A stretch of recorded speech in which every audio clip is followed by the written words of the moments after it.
हरे कृष्णा। सभी भक्तों को मेरा दंडवत प्रणाम। आज देव दीपावली है और इस देव दीपावली की आपको बहुत बहुत शुभकामनाएं। हम जानते हैं कि दीपावली जो मनाई जाती है वो उसका एक कारण तो बहुत ही प्रसिद्ध है कि भगवान राम 14 वर्ष के वनवास के पश्चात जब अयोध्या आए तो अयोध्या वासियों ने अत्यंत प्रसन्नतापूर्वक उनका स्वागत किया और उस समय अ, अनंत अनगिनत जो दिए थे, दीपक थे, वो जलाए गए। एक दूसरा भी है क्योंकि ये तो त्रेता युग था और उसके बाद आया द्वापर युग। तो द्वापर में भी जो दीपावली मनाई जाती है उसका वो दिन था जिस दिन दामोदर लीला भगवान कृष्ण ने की थी और जब माँ यशोदा ने उनकी चंचलता के कारण उनको बांधकर उखल से बांध दिया था और वृक्ष से, तो भगवान कृष्ण ने जब उस उखल समेत उस वृक्ष को उखाड़ दिया तो उसमें से जो कुबेर के दोनों पुत्र थे उनका पुनरुद्धार हुआ। तो इस कारण जो द्वापर है वो वही दिन था और इसीलिए वो द्वापर में ही जो कार्तिक मास था उसमें ही इस जो देव उठनी एकादशी है उस दिन दीपक प्रज्वलित किए गए। तो ये तो था त्योहार के विषय में। आज मैं आप सबसे जिस पर वार्ता करने वाली हूँ वह श्लोक है अध्याय 4 का 42वां श्लोक, 42 नंबर श्लोक। आज मैं आपसे ये विषय इसलिए लेके आई हूँ कि आज के समय की सबसे बड़ी जो दुविधा है, जो समस्या है, वो है संशय। आप देखेंगे कोई भी किसी के ऊपर भी जो है विश्वास ही नहीं कर रहा है। तो भगवान जो है वो 40वें श्लोक में पहले ये बता के आए हैं कि न अयम लोको अस्ति न परो न सुखम संशयमात्मना। यानी कि जो संशय युक्त व्यक्ति होता है, पैरानॉइड, उसको इस लोक में और परलोक में कहीं पर भी जो है वो शांति प्राप्त नहीं होती है। ऐसा भगवान पहले कह रहे हैं। और ये संशय होता क्यों है? संशय तभी होता है जब ज्ञान नहीं होता है। तो इसलिए भगवान अर्जुन से कह रहे हैं, और जब ज्ञान नहीं होता है और हम संशय युक्त होते हैं तो निश्चित रूप से जो हमारा वर्णाश्रम धर्म है उसमें भी हम कार्य करते हुए झिझकते हैं। तो ये जो युद्ध है, ये जो भगवत गीता जहाँ कही गई वो पांडवों का युद्ध है, कौरवों के विरुद्ध है, वो तो अपनी जगह है। परंतु जिस प्रकार से मैं हर बार बोलती हूँ कि अर्जुन हम सबको जो है हम सबका प्रतिनिधित्व कर रहे हैं, तो हमारा भी ये युद्ध है और ये युद्ध सदैव जो है वो चलता रहता है इस संसार में। तो इस संसार में भी सदैव कौरव और पांडव रहते हैं और पांडवों को झिझक इसलिए होती है क्योंकि वो अज्ञानी नहीं है परंतु वो भावपूर्ण है। तो अब भगवान जो है वो यहाँ पर सभी प्रकार के संशयों का छेदन करना चाहते हैं, क्योंकि जब भावनाएं जो होती हैं वो मस्तिष्क पर जो है हावी हो जाती हैं तो उस समय में जो मनुष्य है वो जो निर्णय लेता है, जो आर्त भाव में जो निर्णय लेता है, वो निर्णय अधिकतर सत्य या सिद्ध साबित नहीं होते हैं। तो भगवान अर्जुन को हर प्रकार के अज्ञान से बचने का संदेश दे रहे हैं और वो ये कह रहे हैं कि तस्मात् अज्ञान संभूतम हृत्स्थम ज्ञानासीनात्मनः छित्त्वैनं संशयम योगम उत्तिष्ठो उत्तिष्ठ भारत। यहाँ पर उन्होंने कहा कि इसलिए तुम्हें हृदय में जो अज्ञान है उसको अपने आत्मा के जो संशय उठे हैं उन्हें अपने जो आत्मा में जो ज्ञान रूपी शस्त्र है, असीनत्र शस्त्र, तो शस्त्र है उससे काट दें। और उसमें कहा कि हे भारत, तुम योग से समन्वित होकर खड़े हो और युद्ध करो, योग से समन्वित होकर। तो यहाँ ये बताना चाहती हूँ कि इस अध्याय में जो योग है वो सनातन योग है। सनातन योग है अर्थात अनंत योग है। और इस योग में दो प्रकार के यज्ञ किए जाते हैं। एक होते हैं द्रव्य यज्ञ और एक होते हैं आत्मज्ञान यज्ञ या आध्यात्मिक यज्ञ। तो यहाँ पर हम ये देखते हैं कि द्रव्य यज्ञ जो होता है, यदि वो हमारी सकाम मतलब जो सकाम भावनाएं हैं कि हमें ये मिल जाए, पुत्र मिल जाए, धन मिल जाए, संपदा मिल जाए, पद मिल जाए, जो इस प्रकार की भावना से युक्त होते हैं द्रव्य यज्ञ, वो निश्चित रूप से जो है वो व्यक्ति को भौतिकवाद में की ओर बढ़ाते हैं, प्रेरित करते हैं।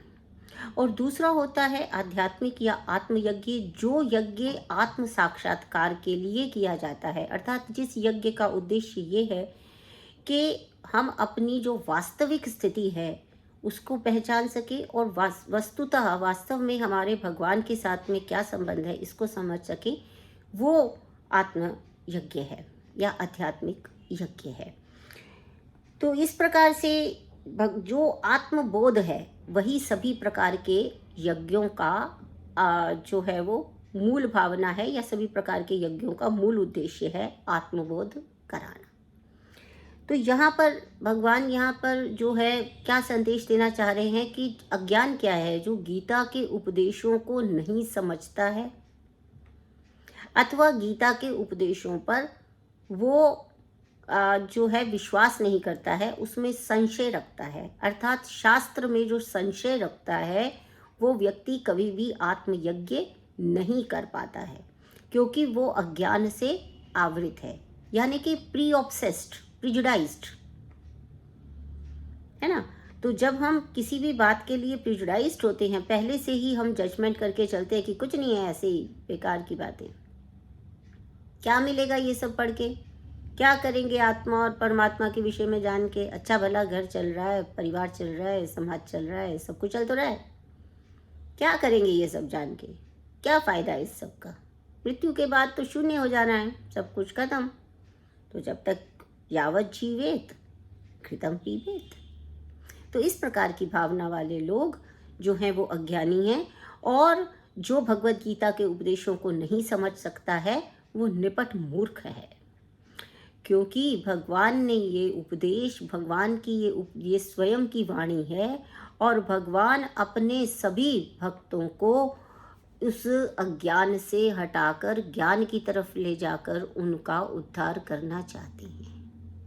इसलिए भगवान ने ये उपदेश दिया। तो अब यहाँ पर क्या है कि जो कृष्ण भावना अमृत है उसमें ये कैसे उत्पन्न होगा, क्योंकि विषय तो वही है आत्मबोध। और आत्मबोध कैसे हो सकता है भौतिकवादी व्यक्ति को, कि जब वो कृष्ण भावना अमृत हो जाए, या अर्थात अपने सभी कार्य जो हैं वो कृष्ण की प्रसन्नता के लिए करने लगे। तो कृष्ण की प्रसन्नता के लिए जब वो कार्य करता है तो उसको धीरे धीरे धीरे धीरे आत्मबोध होने लगता है। तो इसमें कई प्रकार के जो यज्ञ हैं, कृष्ण भावना अमृत में धीरे धीरे प्रगति करने के लिए भी कई प्रकार के यज्ञ करने होते हैं, ठीक है। तो यज्ञ जो है, जैसे कि देव यज्ञ है, विविध प्रकार से देव यज्ञ है, देवताओं के लिए यज्ञ करते हैं, परंतु उनसे कुछ प्राप्त करने के लिए नहीं, केवल अपने आप को अनुशासित करने के लिए देवों के प्रति अपनी जो अर्चना है, पूजा अर्चना है, वो की जाती है, क्योंकि देव भगवान के प्रतिनिधि हैं, और भगवान के प्रतिनिधि का भी सम्मान करना जो है वो आवश्यक हो जाता है, क्योंकि उनके प्रतिनिधियों का सम्मान करें, उनसे मांगना नहीं है, क्योंकि देने वाले तो परमात्मा ही हैं, भगवान कृष्ण ही हैं। परंतु फिर भी जैसे हम धीरे धीरे आगे बढ़ते हैं तो देव यज्ञ करते हैं, ब्रह्म यज्ञ करते हैं, अर्थात ज्ञान के लिए यज्ञ करते हैं, ब्रह्म को जानने का प्रयास करते हैं, वेदों को जानने का प्रयास करते हैं, ब्रह्मचर्य यज्ञ करते हैं। ब्रह्मचर्य यज्ञ का अर्थ होता है कि हम जो है वो अपनी इंद्रियों का संयमन करते हैं। ब्रह्मचर्य यानी कि ये जितनी भी इंद्रियां हैं इनको अपने अपने विषयों से हटाना, ये एक बहुत बड़ा यज्ञ है। सबसे बड़ा यज्ञ मैं तो मानती हूँ इसको, कि हम अपनी भौतिक सृष्टि में रहते हुए यदि अपनी इंद्रियों के ऊपर हम नियंत्रण पालें तो ये बहुत बड़ा यज्ञ होता है। तो ब्रह्मचर्य यज्ञ हो सकता है। और उसके अलावा स्वाध्याय यज्ञ। स्वाध्याय यज्ञ क्या है कि जिस समय बोलते हैं कि सबसे अधिक समय जो है वो मौन में व्यतीत करना चाहिए। मौन अर्थात चिंतन मनन के लिए समय निकालना। स्वाध्याय अपने दो अर्थ इसके हो सकते हैं। एक के निरंतर शास्त्र को पढ़ते रहना, अध्ययन करते रहना अपनी आध्यात्मिक उन्नति के लिए। और दूसरा अर्थ होता है स्व अध्याय अर्थात सेल्फ एनालिसिस, अपने आप को जानना, अपना स्वॉट analysis, strength, weaknesses, opportunities and threats, अपने आप को देखना, दोनों ही स्वाध्याय कहलाते हैं। और फिर होता है वर्णाश्रम जो धर्म है। वो कौन सा यज्ञ है कि हम जिस जिस भी आश्रम में हैं उस आश्रम के अनुसार अपने अपने कर्तव्यों को बड़े ही व्यवस्थित प्रकार से हम समाप्त करते हैं, या उनको उनके प्रति हमारी जो निष्ठा है वो आश्रम के अनुकूल रहती है। जैसे ब्रह्मचर्य आश्रम है, गृहस्थ आश्रम है, वानप्रस्थ आश्रम है, संन्यास आश्रम है, तो उन आश्रमों के जो धर्म हैं उनका परिपालन करना। तो ये सब नियमित कर्म पर आधारित होते हैं ये सारे। किंतु जो भगवत गीता का जो वास्तविक पाठक है वो यह समझता है कि चाहे देव यज्ञ हो या ब्रह्मचर्य यज्ञ हो या किसी भी प्रकार का यज्ञ हो, उन सब का भोक्ता तो भगवान कृष्ण ही है। और इसीलिए जब भी कोई यज्ञ किया जाए, जब भी किसी भी प्रकार का कर्म किया जाए, तो उस समय में भगवान कृष्ण को ही अपनी साधना में रखा जाए, केंद्र बिंदु में रखा जाए। और यह पूर्णतया आश्वस्त रहे इस बात से कि सभी यज्ञ जो हैं वो अंततः भगवान कृष्ण के पास ही पहुंचते हैं। तो इसीलिए अज्ञान को त्याग कर, सभी प्रकार के संशय को त्याग कर जो है वो भगवान की प्रार्थना, अर्चना, पूजा करनी चाहिए और भगवान के ही शरणागति हो जाना चाहिए। हरे कृष्णा हरे कृष्णा।